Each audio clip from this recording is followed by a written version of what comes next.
Où des étoiles sont-elles produites? Parmi les étoiles, il y en a à peu près 1 sur 10 qui est un véritable poids lourd, c'est-à-dire une étoile dont la masse dépasse à peu près 10 fois la masse du Soleil. On en connaît par exemple un bel exemple visible à l'œil nu, c'est une étoile qui s'appelle Bételgeuse. Alors c'est devenu ce qu'on appelle cette fois-ci une super géante rouge. Et si on mettait Bételgeuse à la place du Soleil, elle s'étendrait jusqu'à pratiquement à l'orbite de Jupiter. Des collègues de l'Observatoire de Paris ont observé des sortes de panaches de gaz qui s'échappent de Bételgeuse et qui ont la taille pratiquement de tout le système solaire. Donc ça veut dire que c'est une étoile qui est plus en très bonne santé, c'est une sorte de bombe à retardement. Il va y avoir tout un flot de réactions nucléaires qui va fabriquer successivement les éléments, le magnésium, l'aluminium, le silicium, etc., jusqu'au fer. Et là, il va se passer une véritable catastrophe dans l'étoile. Le cœur de fer va subitement s'effondrer sur lui-même en une fraction de seconde. Qu'est-ce qu'il va former? Eh bien, il va former un deuxième type de cadavre stellaire beaucoup plus concentré qu'une naine blanche. On appelle ça une étoile à neutrons. C'est une étoile incroyablement compacte qui a à peu près 10 à 15 km de rayon seulement, mais la masse d'une étoile.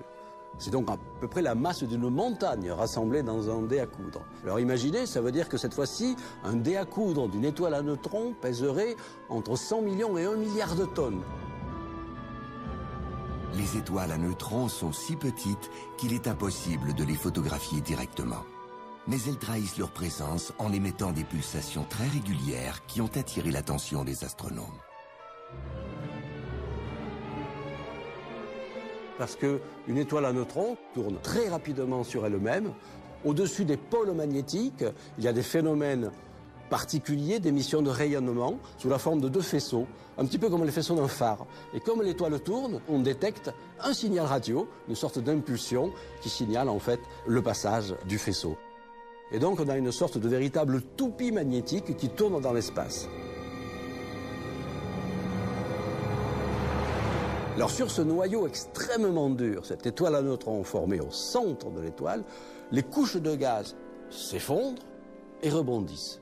Et c'est le phénomène fondamental dans l'univers qu'on appelle une explosion de supernova.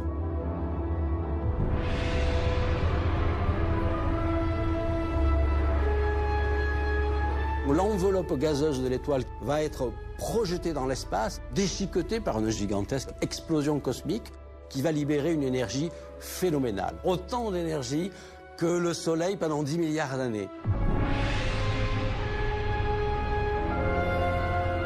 Dans notre galaxie, on a un superbe exemple d'explosion de supernova. Cela s'appelle la nébuleuse du Crabe. En fait, c'est le vestige d'une explosion qui a été vue pour la première fois par un astronome chinois en l'an 1054.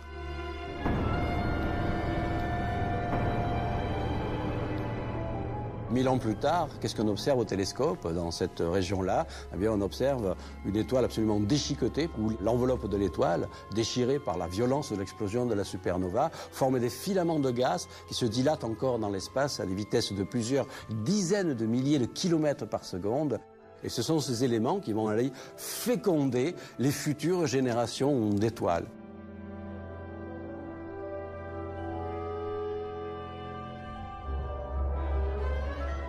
Une seule étoile peut projeter dans l'espace une masse de fer équivalente à 20 000 fois celle de la Terre. Et une partie de ce métal se retrouve à un endroit surprenant, dans notre propre corps.